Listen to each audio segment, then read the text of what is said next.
प्रदेश में अवैध check post के मुद्दे पर सियासत अब तेज हो गई है। कांग्रेस ने इस मामले को लेकर सरकार पर गंभीर आरोप लगाए हैं। आपको बता दें कि कांग्रेस प्रवक्ता अवनीश बुंदेला का कहना है कि केंद्र सरकार की गाइडलाइन के बावजूद बॉर्डर पर चेक पोस्ट बंद नहीं किए जा रहे हैं और आरटीओ विभाग में दलालों व कथित कट्टर गैंग का दबदबा बना हुआ है। उन्होंने आरोप लगाया है कि चेक पोस्ट पर अवैध वसूली का संगठित नेटवर्क चल रहा है, जिसमें राजनीतिक संरक्षण भी शामिल है। बुंदेला ने सिकंदरा चेक पोस्ट पर महिला अधिकारी के साथ मारपीट और उसके बाद हुए समझौते को भी सवालों के घेरे में खड़ा कर दिया है। उन्होंने सरकार से मांग की है कि सभी अवैध चेक पोस्ट तत्काल बंद किए जाएं और जिम्मेदार अधिकारियों और कर्मचारियों पर सख्त कार्रवाई हो। मध्य प्रदेश में आरटीओ बैरियर तो देखा तो केंद्र की नीतियों के हिसाब से बंद हो जाना चाहिए थे, लेकिन आज वो संचालित हो रहे हैं। चाहे आप कहीं भी जहाँ से मध्य प्रदेश की बॉर्डर सीमा खत्म होती है चालू होती, चाहे आप खंडवा बैरियर पर चले जाएं, चाहे आप सागर और सागर के पास वाले बैरियर पर चले जाएं, ललितपुर के बीच वाले, या निवाड़ी वाले, या चरूला बैरियर, या सिकंदरा बैरियर, या जो ग्वालियर के बाद सभी बैरियरों पर हाल ये है कि जो व्यापारी खासकर जो आता जाता है, जैसे ट्रक चलाते हैं, जो उनकी आफत है। 14 चक्के का ट्रक है तो उसके 2000 रुपये लगने हैं, 16 चक्के का और 20 चक्के का ट्रक है तो 3000 रुपये लगने हैं, और उसके ऊपर के जितने 5-5 हजार रुपये लिए जाते हैं। और अगर ये नहीं दे रहे हैं तो ये एक अलग तरह का नेक्सस उसमें काम करता है, गुंडागर्दी भी करता है, मारपीट भी करता है। उनके ट्रक नहीं चल रहे, जो ट्रक में जो भाड़ा भरा हुआ, सामान भरा हुआ सड़ जाता है, लेकिन वो आगे नहीं जाने देते। और सबसे बड़ी बात, इस पर जो चलाने वाले कटर लोग हैं, वो कहीं, उनको कटर हम इसलिए कहते हैं क्योंकि वो एक पूरा नेक्सस है, गुंडों का 25, 30, 50 लोगों का एक ग्रुप रहता है जो चलाता है। और उस बैरियर पर जो आरटीओ अधिकारी भी बैठते हैं, वो भी कहीं ना कहीं उनके दबाव में, उनके प्रेशर में काम करते हैं, क्योंकि बिना उनकी मर्जी के वहां पत्ता नहीं हिलता। मतलब जो आरटीओ अधिकारी, जो पुलिस अधिकारी, जो आरटीओ पुलिस भी रहती है, वहां सिर्फ रबर स्टैम्प की तरह रहती है। होगा वही जो ये कटर चलाएंगे, बल्कि ये कहें कि उन लोगों को भी यही लोग पाल रहे हैं। और ये सारी मिली भगत है।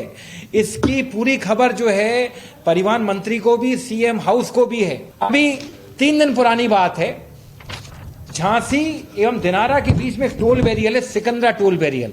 तो सिकंदरा टोल बैरियर पे हाल कुछ इस तरह के हैं कि वहां पर मारपीट आम बात है।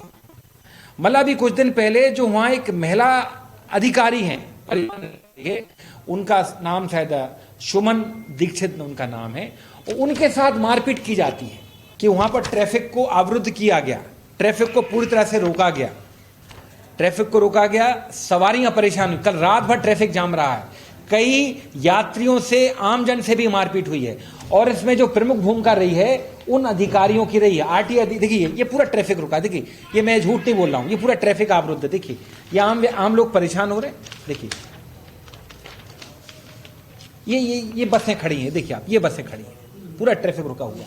आप देखिए आमजन परेशान हो रहा है। अब आप सोचेंगे कि परसों तो इस महिला अधिकारी के साथ मारपीट हो गई थी, ये कल क्या हो गया।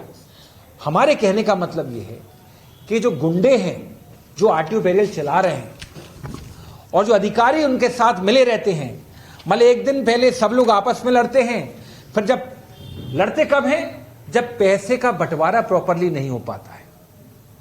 चाहे वो, मैं क्षमा चाहूंगा, हम तो ये मानते थे कि हमें उस महिला अधिकारी सुमन दीक्षित की अस्मिता की रक्षा करनी है, हम तो उसको लेकर बड़े चिंतित थे।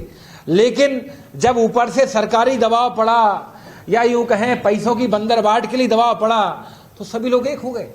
मोहन यादव जी के रिश्तेदार वो भी एक हो गए, और अधिकारी, उनने रिपोर्ट भी दर्ज कराई। देखिए ये एफआईआर झूठी नहीं है, ये एफआईआर खुद उसी महिला अधिकारी ने दर्ज कराई है कि उनके साथ मारपीट की है, उनको मारा गया, पीटा गया, उनके बाल पकड़ के घसीटा गया। देखिए सब उनके द्वारा दर्ज कराया गया, बकायदा सब कुछ, और आईपीसी की धाराओं के अंतर्गत ही हुआ। देखिए आप ये पूरा सब देखिए। और उसके बाद फिर परसों रात की बात है, कल भी यही हुआ कि महिला अधिकारी, आरटीओ अधिकारी, पुलिस और जो कटर लोग हैं, उनने सबने मिलकर पूरे ट्रैफिक को अवरुद्ध किया। रात भर सिकंदरा बैरियर पर तांडव हुआ है, सवारियों को पीटा गया है, रात भर बसें खड़ी रही, ट्रक खड़े रहे, सामान सड़ता रहा, चालकों के साथ मारपीट की, कहीं कोई सुनवाई नहीं हुई।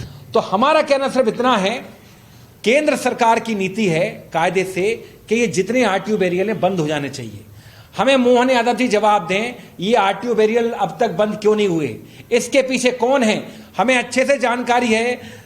हर जगह के बैरियल, चाहे वो किसी भी जिले के हों, आप सागर जिले की बात करें, शिवपुरी जिले की बात करें, ग्वालियर जिले की बात, वहां के जितने प्रमुख अधिकारी, जितने प्रमुख भाजपा के नेता हैं, सबको हिस्सा जाता है।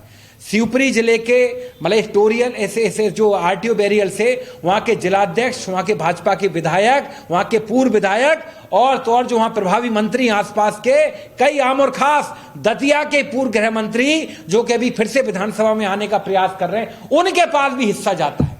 मतलब यूं कहें कि जिसकी लाठी उसकी भैंस, जिसने जितना डरा दिया उसके पास उतना पैसा चला गया। सबके महीने बंधे हैं और जो महीने हैं वो भोपाल तक आते हैं, महीने हैं वो कहीं ना कहीं परिवहन मंत्री को सबकी खबर है, लेकिन फिर भी इस सिस्टम के खिलाफ कहीं कोई लड़ नहीं रहा है। इसलिए हमारा निवेदन है सरकार से आज के आज कि संज्ञान लें और जितने भी आरटीओ बैरियल, अवैध आरटीओ बैरियल प्रदेश में संचालित हो रहे हैं, इनको तुरंत बंद करें और जो भी चलाने वाले लोग हैं उनको तुरंत गिरफ्तार करें। और जो आरटीओ अधिकारी जो भी उन पर पोस्टेड होते हैं और जो पुलिस अधिकारी, पुलिस सिपाही मैं कहूंगा, उनकी हर 3-3 महीने में बदली करें, उनको वहां का निवासी ना बनाएं, क्योंकि जब वहां निवास करते हैं, वहां रहते हैं, तो अपना वहां पर पूरा नेक्सस बना लेते हैं, जिसके कारण से भ्रष्टाचार होता है एवं इस तरह की मारपीट, गुंडागर्दी होती। प्योर श्योर दूध और घी, माँ के प्यार सा, मिलावट से दूर, भरोसे से भरपूर, प्योर भी श्योर भी।